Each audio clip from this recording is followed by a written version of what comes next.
ang ating bang ipinaglalaban ay hanggang lamang dito sa rally na ating ginagawa? Pangalawa, paano natin matulungan mahuli at makilala ang mga magnanakaw ng kaban ng bayan?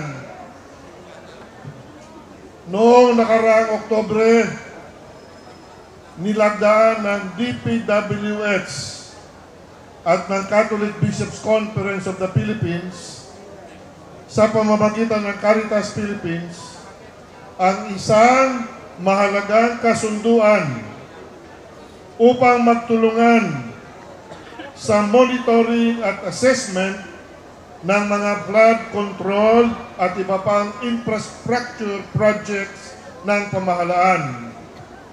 Kasama dito ang Mayors for Good Governance at ang iba't ibang civil society organizations.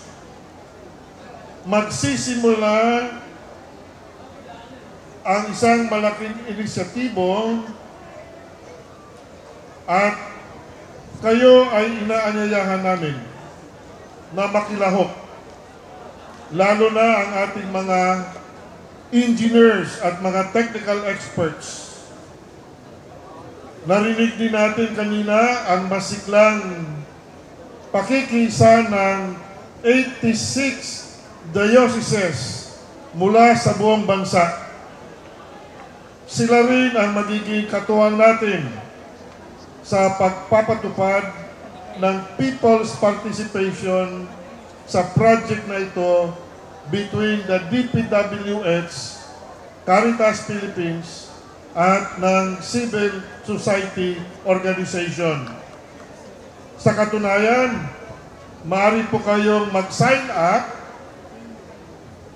mga organizations, mga people's association, sa mga diocesan social action centers natin na matatagpuan sa buong bansa, sapagkat sila ang magsisilbing sekretariat nitong Memorandum of Cooperation na gagawin natin in order for us to monitor, evaluate, investigate mga proyekto ng DPWH at ng mga private contractors.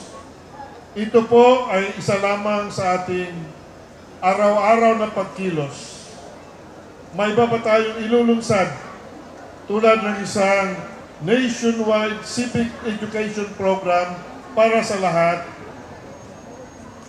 lalong-lalo na para sa mga kabataan sa ating mga diocesan social action ministry program.